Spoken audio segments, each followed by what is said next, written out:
टिंग टिंग टिंग टिंग टिंग टिंग टिंग टिंग टिंग टिंग टिंग टिंग टिंग. हे बघा, मॉलिक्युलर मास जर काढायचं शिकायचं आहे आपल्याला, सपोज सपोज काय शिकायचंच आहे, तर सगळ्यात अगोदर आपल्याला माहिती पाहिजे ॲटॉमिक मास काय राहतं. What is atomic mass.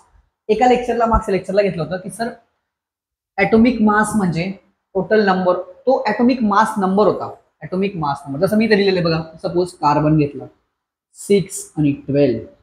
तर 6 म्हणजे काय सर, 6चा आहे ॲटॉमिक नंबर म्हणजे नंबर ऑफ प्रोटॉन, आणि 12 काय आहे ॲटॉमिक मास नंबर म्हणजे number of proton plus number of neutron. आता प्रोटॉन तो 6 आहे, 6 प्रोटॉन, न्यूट्रॉन किती आहे 12 मायनस 6, म्हणजे कार्बन मध्ये आहे 6 प्रोटॉन प्लस 6 न्यूट्रॉन. बघा, मॉलिक्युलर मास पर्यंत मी जाऊ, सगळ्यात पहिले ॲटॉमिक मास बघून घ्या. लर्न किती करायचे तर पहिले 20 आपल्याला लर्न पाहिजे, हायड्रोजन पासून कॅल्शियम पर्यंत. 6 प्रोटॉन आहेत आणि 6 न्यूट्रॉन आहेत, बरोबर आहे. मग तुम्ही मला सांगितलं सर कार्बनचा ॲटॉमिक मास काढा, ग्रॅम मध्ये सांगा सर, ग्रॅम मध्ये, हे नंबर नाही, ग्रॅम मध्ये ॲटॉमिक मास सांगा. तर मी सांगेल ठीक आहे, एक काम कर ना, 6 प्रोटॉनचा मास काढून घे आणि 6 न्यूट्रॉनचा मास काढून घ्या. तर तुम्ही म्हणणार सर आम्हाला मास ऑफ प्रोटॉन नाही माहिती. मी सांगतो ना, मी त्याच्यासाठी बसलो इथं. मास ऑफ प्रोटॉन असतं 1.67 इंटू 10⁻⁻24 ग्रॅम, आणि मास ऑफ न्यूट्रॉन किती राहतं sir, mass of neutron be almost इतकंच आहे, 1.67 इंटू 10⁻⁻24 ग्रॅम. म्हणजे आपल्याला मास ऑफ प्रोटॉन आणि मास ऑफ न्यूट्रॉन ऑलमोस्ट सेम समजायचं. बघा, एवढा टॉपिक नीट लक्ष द्या, कळेल. मग कार्बनचा मला कार्बनचा एक ॲटम आहे, त्याचा मला मास काढायचं होतं. तर मी सांगितलं बघा, कार्बनचा ॲटॉमिक मास जर काढायचं तर कार्बनच्या न्यूक्लियसमध्ये 6 प्रोटॉन आणि 6 न्यूट्रॉन बसले, त्यांचं मास काढून घेऊ. इलेक्ट्रॉनचं मास इथं कन्सिडर करत नाही, कारण की इलेक्ट्रॉनचं मास आपण निग्लिजिबल कन्सिडर करतो, ठीक आहे.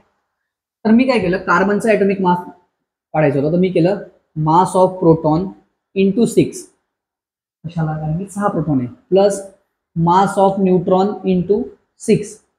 तर आता काय आहे बघा, 6 into 1.67 into 10⁻⁻24 plus 6 into 1.67 into 10⁻⁻24. Electron बाहेर रिव्हॉल्व करतायत, इलेक्ट्रॉनचं मास कन्सिडर करायचं नाहीये. हे बघा, हा कार्बनचा न्यूक्लियस आहे, याच्यामध्ये 6 प्रोटॉन आणि 6 न्यूट्रॉन बसलेत आणि इलेक्ट्रॉन बाहेर रिव्हॉल्व करतायत, ज्यांचं मास निग्लिजिबल आहे. आता याच्यात काय करणार सर, एक काम करा, याला एक्स कन्सिडर करा. सपोज हा नंबर एक्स आहे आणि हा पण एक्स आहे, तर काय झालं 6x प्लस 6x, तर काय होईल 12x. किंवा असं करा 6 प्लस 6 12, आणि हा नंबर किती आहे 1.6 इंटू 10⁻⁻24 ग्रॅम. शाबास सर, एक नंबर.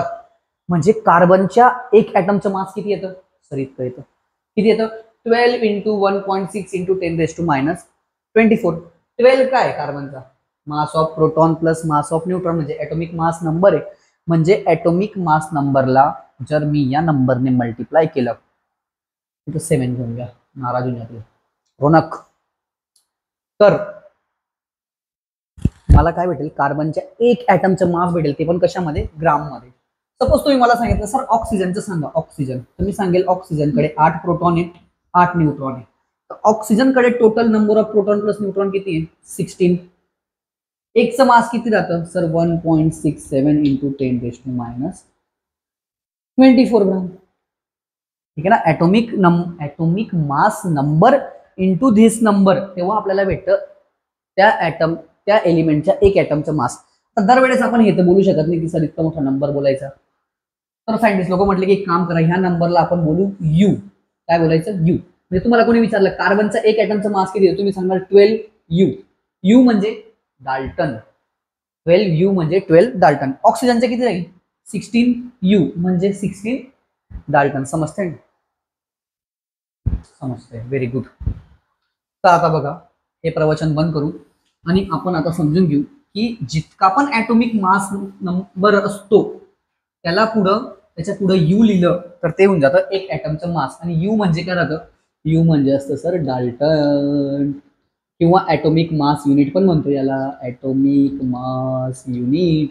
त्याची व्हॅल्यू राहते 1.67 10⁻⁻24 ग्रॅम, ठीक आहे.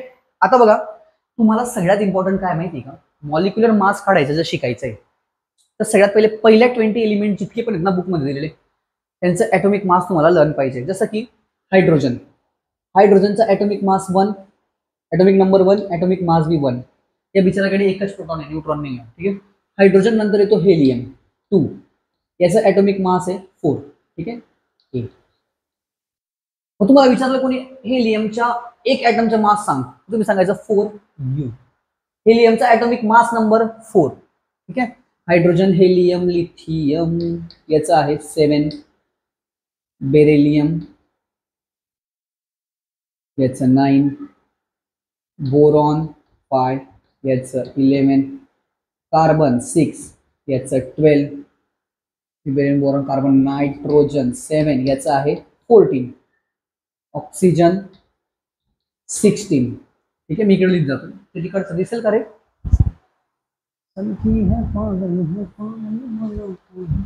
नशा दौलत का, ऑक्सिजन, फ्लोरीन याचं 9. ठीक आहे. 16 याचं येईल तुमचं समजा 18. Hydrogen, helium, lithium, beryllium, boron, carbon, nitrogen, oxygen, fluorine, neon 10 याचं घ्या 20. ठीक आहे. नंतर येतो सोडियम, याचं 11 याचं आहे 23, मॅग्नेशियम 12 याचं 24, ॲल्युमिनियम 13 याचं 27, मॅग्नेशियम, ॲल्युमिनियम, सिलिकॉन 14 याचं आहे 28, फॉस्फरस 15 याचं असेल 31, सल्फर 16 याचं आहे 32, मग क्लोरीन 17 याचं आहे 35.5. याची एक स्टोरी हे बघा, हे जे मास घेतो ना आपण हे एव्हरेज ॲटॉमिक मास राहतो. सध्या पुरतं आहे बघा, क्लोरीनचं राहतं 35.5, क्लोरीन 17, 18 कोण आहे एर्गॉन 18 याचं राहील 37. ठीक आहे. एर्गॉन, पोटॅशियम 19 याचं घ्या 38 आणि कॅल्शियम 20 याचं राहतं 40. आणि ह्या सगळ्यांचं युनिट काय आहे ॲटॉमिक मासच्या शेवटी मी काय लिहिल यू. ॲटॉमिक मास, एक ॲटमचं मास जर तुम्ही मला विचारलं ना हायड्रोजनचं, मी सांगेल 1u. एक ॲटमचं मास कोणाचं, कार्बनचं 112u. म्हणजे तुम्हाला ॲटॉमिक मास नंबर लर्न करावा लागेल 1 to 20. ठीक आहे. बरोबर आहे रोनक दादा? रोनक बिचारा व्हिडिओवर खूप कमेंट करतो. ठीक आहे. आता हे बघा, आता मॉलिक्युलर मास काढू आपण. ठीक आहे सर, एकदम आता मजा येईल बघा. आता काही नाही याच्यात. Molecular mass, how to find the molecular mass, असा थंबनेल बनावं लागेल. आता फर्स्ट एक्झाम्पल घेतो मी H, oh my God, H2O. H2O मध्ये हायड्रोजन 2 आहेत, ऑक्सिजन 1 आहे. बरोबर आहे. मग मला H2O चं मास काढायचंय. मास काढायचंय. ठीक आहे. कसं काय काढणार सर? मास ऑफ हायड्रोजन करा, मास ऑफ हायड्रोजन. Very good. किती हायड्रोजन आहेत रे? 2. तर इंटू 2 प्लस हा, असं नाही इथं मल्टिप्लाय होतोय, असं नाही राहत, प्लस मास ऑफ ऑक्सिजन. बघा, मॉलिक्युलर मास जमेल तर नंबर ऑफ मोल जमेल, नंबर ऑफ मोल जमेल तर मोलॅरिटी जमेल. 2 इंटू मास ऑफ हायड्रोजन किती आहे sir? 1u plus mass of oxygen 16. 2 into 1 2 plus 16 म्हणजे 18u. म्हणजे पाणी वॉटर एक मॉलिक्यूल, ऍटम नाही बोलणार मी, कार्बनचा एक ऍटम बोलू शकतो, एलिमेंटचा एक ऍटम बोलू शकतो, कंपाऊंडचा नेहमी एक छोटा मॉलिक्यूल राहतो ज्याच्यामध्ये 2 हायड्रोजन आणि 1 ऑक्सिजन राहतील. तर त्याचा मास किती येईल? 18u. What is the molecular mass of H2O? ठीक आहे. किती आला ते? 18u. u म्हणजे डाल्टन. Second CO2. बोला काय करणार? एकदम सिंपल आहे sir, mass of carbon plus mass of oxygen किती आहे? 2 आहे. इमानदारी तिथे 2 लिहायचा आणि लिहायचं मास of oxygen. Mass of carbon किती आहे? 12 plus 2 times mass of 12 plus 32 किती झाले? 44u. म्हणजे कार्बन डायऑक्साईडच्या 1 मॉलिक्युलचं मास किती येतं? Molecular mass 44U. ठीक आहे. आता बघा पुढचं, हे 2 समजले. थर्ड, हे दिसतंय रे.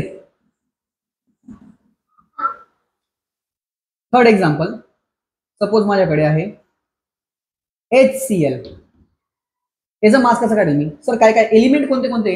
Hydrogen, mass of hydrogen plus mass of chlorine.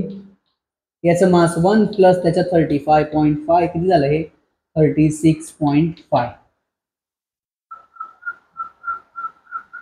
काय खाते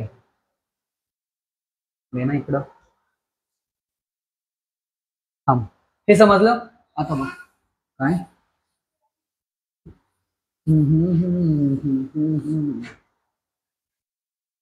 इकडे हे बघा आता. बस बेटा बस बस बस कुठून. Third, H2SO4. याचं मॉलिक्युलर मास काढायचं आहे. दिसतोय का H2SO4? H2SO4 चं मॉलिक्युलर मास काढायचं आहे. बरोबर आहे. मग आता काय करणार? आता हे तुम्ही ट्राय करा. तुम्ही कसं काय ट्राय करणार? तुम्ही व्हिडिओ बघा फक्त, मी ट्राय करतो.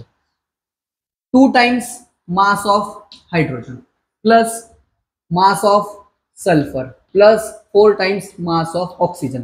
हायड्रोजनचं मास किती राहतं? 1, 2 × 1 2 प्लस सल्फरचं मास 32 आहे. तिकडे बघून घ्या कुठं वाटेल तर. Plus 4 times mass of oxygen. ऑक्सिजनचं मास असतं 16.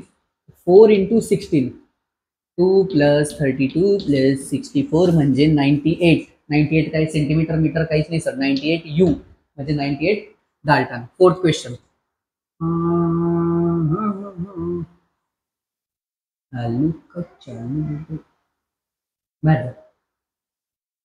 H2SO4 झाला. नेक्स्ट क्वेश्चन, CaCO3 याचा मास काढायचा आहे. कसं काढणार? Ca म्हणजे कॅल्शियम, C म्हणजे कार्बन, O म्हणजे ऑक्सिजन. मग mass of calcium plus mass of carbon plus mass of किती आहे? ऑक्सिजन. आणि ऑक्सिजन किती आहे रे? 3 आहे ना, इंटू 3 करा. मास ऑफ कॅल्शियम, कॅल्शियमचं मास 40 असतं. बघून घ्या तिकडे, खोटं वाटेल तर भरोसा नसेल माझ्यावर. तिथं 40 लिहिलंय मी खाली. Mass of carbon, carbon 12 plus 3 times mass of oxygen 16 × 3. 16 × 3 48.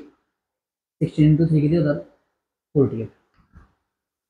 तर हे झाले 52 plus 48. Oh my God, 100 Dalton. समजतंय कसं करतोय मी? आता बघा, सपोज मी एक क्वेश्चन तुम्हाला, 5th क्वेश्चन मी देतो. NaCl, सोडियमचं मास सर डायरेक्ट करतो मी, आता बोर झालं. 23. क्लोरीनचं मास 35.5. आता काही नमुने असे आहेत ना आमच्याकडे, म्हणजे ऑल ओव्हर इंडिया असतात हे, की सर 35.5 प्लस ते करतात भाऊ 23. बरोबर आहे. आणि ते लिहितात 5 + 3 8, 5 + 2 7, 37.8. हे खूप जणांनी क्लासमध्ये केलंय वर्गात. हे रॉंग आहे भाऊ. आपला रूल काय म्हणतो सर? पॉईंटच्या खाली पॉईंट. 35.5 आहे ना, नीट लक्ष द्या बरं. प्लस 23 आहे तर 23.0 लिहायचं. किती होतंय हे? 58.5 डाल्टन. 58.5 डाल्टन. बघा आता एवढे एक्झाम्पल समजले असतील तर तुम्हाला मी सांगू का, एक्झाम मध्ये सगळ्यात इम्पॉर्टंट कोणता आहे? हा भाऊ. सगळ्यात इम्पॉर्टंट मला जो वाटतं, carbon, oxygen, nitrogen, sodium, sulphur, calcium आणि क्लोरीन. हे 4-5 जे लागतात लर्निंगला सगळेच घ्यायचे. एक होमवर्क मध्ये घ्या, कमेंट मध्ये मला सांगा, ज्यांच्याने होईल सॉल्व. प्रोनक्ट करणार आहे बिचारा कमेंट, वर्गात फक्त लक्ष देत नाही. क्वेश्चन असा आहे, मॉलिक्युलर मास फाइंड करायचा आहे. C12H22O11 याला म्हणतो आपण शुगर. ठीक आहे. आणि दुसरं आहे C6H12O6 आणि एक लास्ट अजून देतो CH3COOH. हे तिघांचा मॉलिक्युलर मास फाइंड करा आणि मला कमेंट मध्ये सांगा. ठीक आहे. आता याच्यानंतरच्या व्हिडिओमध्ये कव्हर करू आपण number of mole. Molecular mass समजलं तर नंबर ऑफ मोल बी समजून जाईल. ठीक आहे. थँक्यू.